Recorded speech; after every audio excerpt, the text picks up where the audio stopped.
皆さんこんにちは。制作過程を3つの動画に分け完成までを収録しているプラモの時間へようこそ。青島アンバサダーとしての制作ということで、手持ちキットの中から今回は Y31 セドリックを制作していきます。今回の見どころとしてはボディプレスラインの復元。十数年前にボディ工作を行ったままお手つきとなっているズタボロのキットを今のレベルで完成させてみようと思います。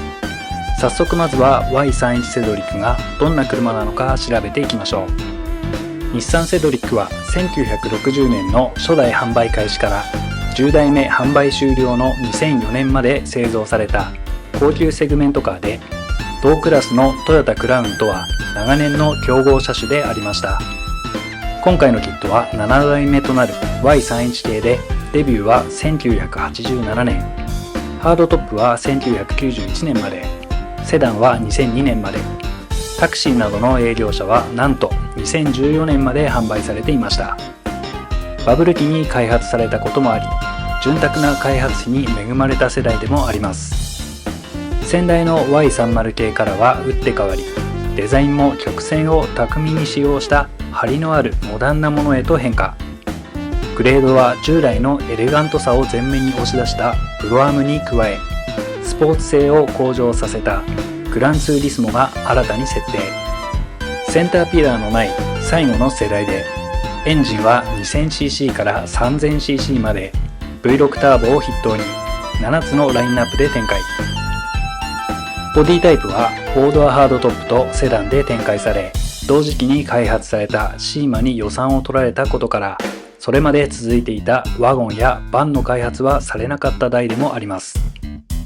早速製作スタートです。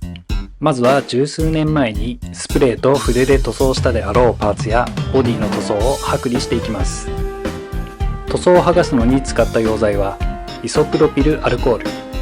これは水抜き剤でも代用可能です。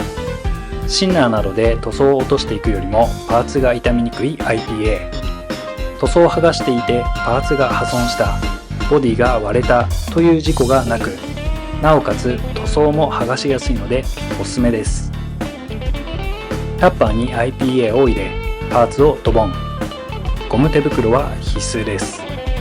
指でこすり塗装を落としていきます。細かい部分は歯ブラシなどを使い塗装を剥がしていきました。塗装がある程度落ちたら軽くペーパーヤスリで鳴らします。最後にボディラインを確認したいのでサペーサーを拭き完了です。プレスラインや各筋がガタガタなので、この辺りの修正から手をつけていきます。早速プレスラインの修正です。実写写真と比べつつ、ラインを復元したい箇所にマスキングテープを貼り付けたら、そのラインを狙ってシアノンを盛り付けていきます。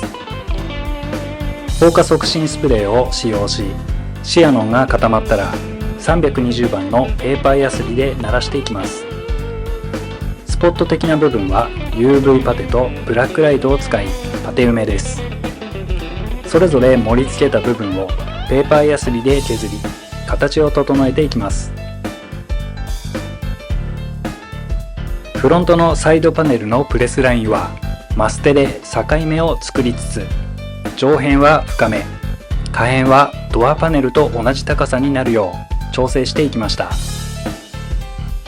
同じようにトランク部分の筋もシアノンで埋めた後、マステでラインを確保し、筋を入れ復元していきました。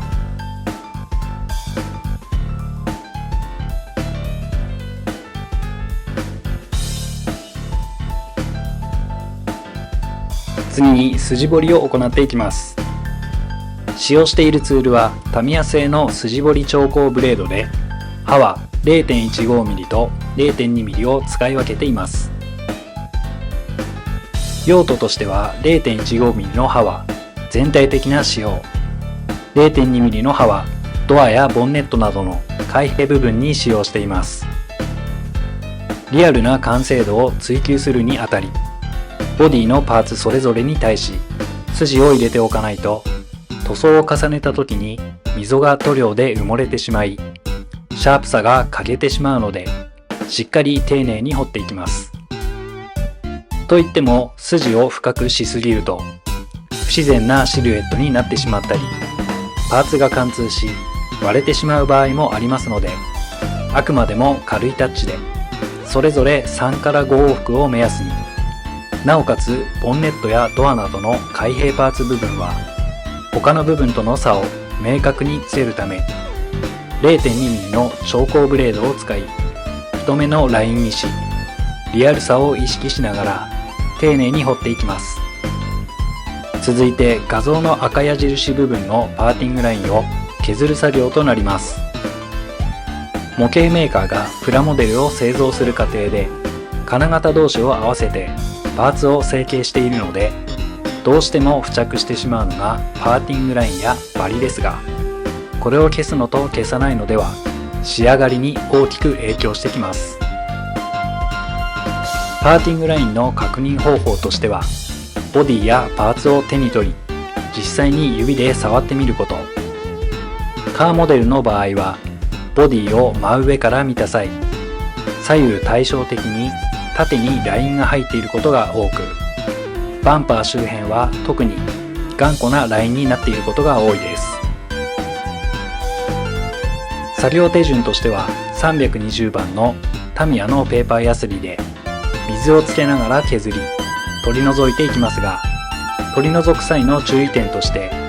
実車にある細かなプレスラインもありますので、その部分まで削ってしまわないよう注意しつつ取り除いていきます。320番で取り除いたら、ヤスリの番手を上げつつ1500番まで仕上げ、塗装に向け準備しておきます。続いて本塗装をする前の下地としてガイアノーツのサーフェイサーエボを拭いていきます。この下地処理は深い艶のある仕上がりを目標とするのであれば必須作業。パーティングラインを消すためにボディ表面を削ったり、